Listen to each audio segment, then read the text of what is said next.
They have already told us they have documents with respect to General Flynn, and we've received zero documents. So they've told us we have these documents, and they've been widely reported in the press that they have the documents, yet they refuse to give it to Congress. So how can you be in compliance when you say you have documents, Congress asked for them specifically, and you don't provide them? I don't get that. Do you have confidence in Jason Chaffetz to lead this investigation? It remains to be seen.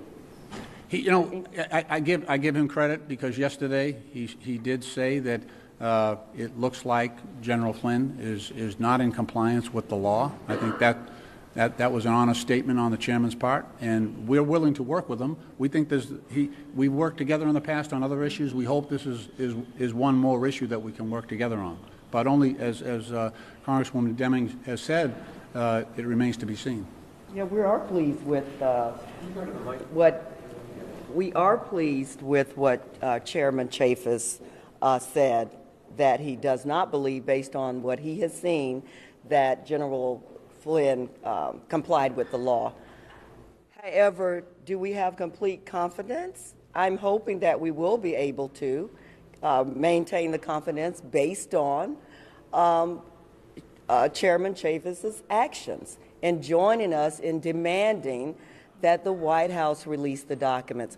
We just received information that was declassified. So for the administration to say that we cannot receive the information, the documents that would put this to rest, hopefully, we cannot receive it because they have not been declassified is ridiculous. Yeah, I think that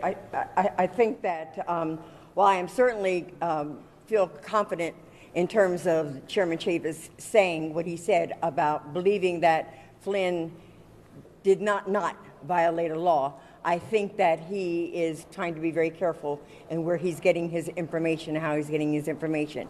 And if we're going to do a thorough investigation, then we don't pick and choose where we're going to get the information or what little bit we're going to ask for and what little bit we're not going to ask for.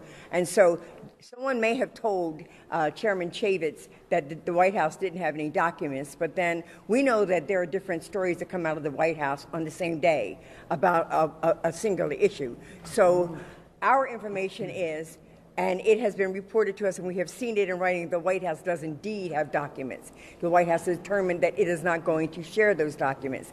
That's not acceptable. And Committee Chairman Chaffetz has said in the past that there is nothing that this Oversight Committee cannot see, that it is nothing that Congress cannot see. There is no excuse other than to enact executive privilege that would stop us from seeing something. And so the White House needs to tell us, is that what you're doing? Right. And the other thing I want to point out is that the White House has given us multiple excuses. So first they said the requests, there were too many documents responsive to our request, that it was too cumbersome. Not that they had provided it, not that it was classified, but it was too cumbersome. Then they said there were no documents. Then they said we have documents, but they're classified. So none of those is a good answer, is a good response. But certainly they reinforce the fact that there are documents there, and for some reason they're not producing them. And if you just put this ingredient into the equation, is that General Flynn has asked for immunity to testify and to cooperate in this matter. That's not a good indication.